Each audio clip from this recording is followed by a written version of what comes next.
প্রিয় তাওহীদি জনতা, মুসলমান ভাইরা, আপনারা জানেন গতকালকে যে অপূর্ব রায় যে ঘটনা ঘটিয়েছে, এটা মুসলমানদের হৃদয় রক্তকরণ হয়েছে।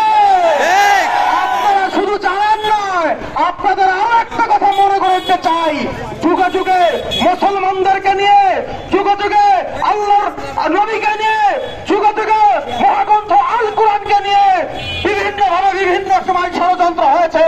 তারই শিকার আমরা বারংবার হয়ে আসছি। গতকালকে যেটা হয়েছে সেটাও আমরা মনে করি একটা গভীর ষড়যন্ত্র।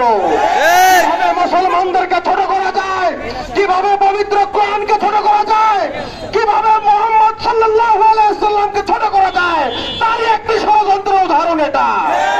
মুসলমান, আপনাদের বলতে চাই, আমরা বিভিন্ন সময়ে রাসূলের অপমানে আমরা রাস্তায় নেমে এসেছি। আমরা বিভিন্ন সময়ে মহাগ্রন্থ আল কোরআনের অপমানে রাস্তায় নেমে এসেছি, কিন্তু আমরা কি পেয়েছি? গতকাল আমরা দেখেছি যেই ছেলেটা মহাগ্রন্থ আল কোরআনকে পায়ের নিচে ফেলে পিছে পিছে ফেলছে, তাকে পাগল প্রমাণিত করার জন্য চেষ্টা করছে একটা দল। তাদেরকে স্পষ্ট জানিয়ে দিতে চাই, সে যদি পাগল হয় সামান্য কথা পাবেন, কই সে তো কখনো গীতাকে পায়ের নিচে ফেলে পুষ্ট করলো না, বাইবেলকে পায়ের নিচে ফেলাইল না, পাঠককে পায়ের নিচে ফেলাইল না। সে কেন মহাগ্রন্থ আল কোরআনকে নিয়ে এইভাবে মাটিতে ফেলে পায়ের সাথে পিষ্ট করলো?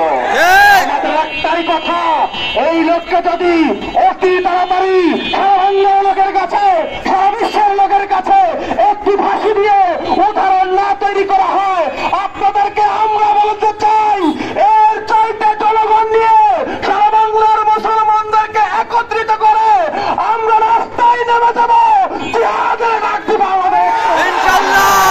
মুসলমান আগে ঐক্যবদ্ধ ছিল, মুসলমান এখন ঐক্যবদ্ধ। রাসূলের অপমান যদি করা হয়, কোরআনের অপমানও যদি করা হয়, রাসূলুল্লাহকে নিয়ে যদি গালি দেওয়া হয়, কোরআনকে যদি অবমাননা করা হয়, মুসলমান জীবন দিতে প্রস্তুত রয়েছে। আরেকটি কথা বলতে চাই, আজকে যারা এখানে রয়েছি, আমাদের বেশি মানুষ প্রয়োজন নাই। বদরের যুদ্ধ 313 জনকে দিয়ে দিয়েছে। সৈনিক আমরা, অসুদের সৈনিক আমরা, হুনাইনের সৈনিক। সুতরাং লক্ষ লক্ষ জনতা যদি নাও আসে, আমাদের কিচ্ছু যায় আসে না। আমরা 313 জন রাসূলের সৈনিক সারা বিশ্বের বুকে ভিক্টরি করে ফেলবো। আপনাদের কারা বলতে চাই, আজকে লোকবলটাতে কি হয়েছে? রাজনৈতিক নেতৃবৃন্দ, বিভিন্ন সংগঠনের নেতৃবৃন্দ, আপনাদেরকে বলতে চাই, রাসূলের অপমান যদি কাঁদে না তোর মন, কোরআনের অপমান যদি কাঁদে না তোর মন, মুসলমানরা তুমি রাসূলের দুশমন। আপনাদের রাসূলের অপমানে যদি মন না কান্দে, কোরআনের অপমানে যদি মন না কান্দে, আপনারা যত বড় নেতা হন, আপনারা যত বড় চাই কিছু হন, আপনাদেরকে সম্মান করার আমাদের সময় নাই। রাসূলের ভালোবাসাই হলো প্রকৃত ঈমান, কোরআনের ভালোবাসাই হচ্ছে প্রকৃত ঈমান। আমার রাসূলকে ভালোবাসে, আমার কোরআনকে ভালোবাসে, আমার রাসূলের আহলে বায়াতকে ভালোবাসে, সে যদি রিকশাওয়ালা হয়, সে যদি মুচি হয়, সে যদি আরো নগণ্য শ্রেণীর মানুষ হয়, আমরা তাদের সাথে বুক মেলাই। আমার রাসূলকে ভালোবাসে না, আমার রাসূলকে ইজ্জত দেয় না, সে যত বড় গাড়িওয়ালা, বাড়িওয়ালা, টাকাওয়ালা, যত বড় নেতা হোক না কেন, তার দিকে আমরা ফতোয়া ফেলাই না।